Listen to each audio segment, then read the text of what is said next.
Assalamualaikum warahmatullahi wabarakatuh. Assalamualaikum warahmatullahi wabarakatuh. Tribuners dimanapun Anda berada, saat ini kami sedang berada di Rumah Jabatan Wali Kota Makassar dan telah bersama dengan Bapak Wali Kota Makassar, Prof.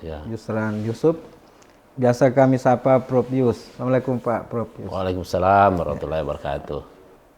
Apakah benar karena ada kinerja yang sangat progresif, sangat maju sampai terlihat terkesan bahwa penambahan kasus di Makassar itu semakin hari semakin bertambah, Prof? Ya, karena saran dari tim ahli kita memang ada 3 yang harus dilakukan. Ya. Yang pertama adalah tracking masif, yang kedua adalah rapid test, dan yang ketiga adalah edukasi masif.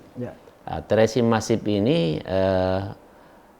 kita lakukan secara masif betul. Kami melakukan rapid test di 18 pasar, kemudian di ojol, kemudian tempat parkir, dan melakukan 2 kali rapid massal di 5 kecamatan epicentrum. Sehingga total yang kami sudah rapid itu 17.222. Itu dalam 1 bulan terakhir itu? Iya, dalam 1 bulan itu. Di masa Pak Prof. Yus? Betul. 17.000? Iya, karena hanya dengan melakukan itulah kita bisa menemukan lebih cepat saudara kita yang carrier, dan kalau itu bisa kita temukan, ya kita berharap penyebarannya ke yang lain bisa kita minimalisir. Targetnya berapa, Prof. Yus? Ya, target kita tentu adalah berdasarkan hasil tracking, ya.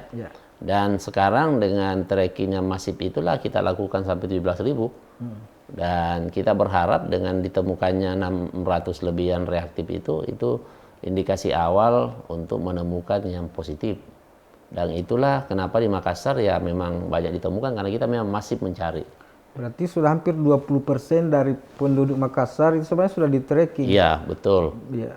Berarti hanya sekian persen lagi yang sebenarnya kalau semuanya sudah dilakukan itu, kita bisa berharap bahwa yang beredar di Makassar, yang aktif bergerak di Makassar ini sebenarnya orang-orang sudah bebas dari itu. Ya, kita berharap tentu dengan tracking dan rapid yang masif, kita meminimalisir peredaran atau lokal kontak. Tentu yang paling penting juga memang adalah terus membangun kedisiplinan masyarakat untuk tetap waspada, ya, karena kalau itu dilakukan tentu akan lebih mempercepat lagi upaya kita memutus mata rantai peredaran COVID. Itu dari sepak terjang Prof. Yus dalam penanggulangan penyebaran COVID-19 di Makassar.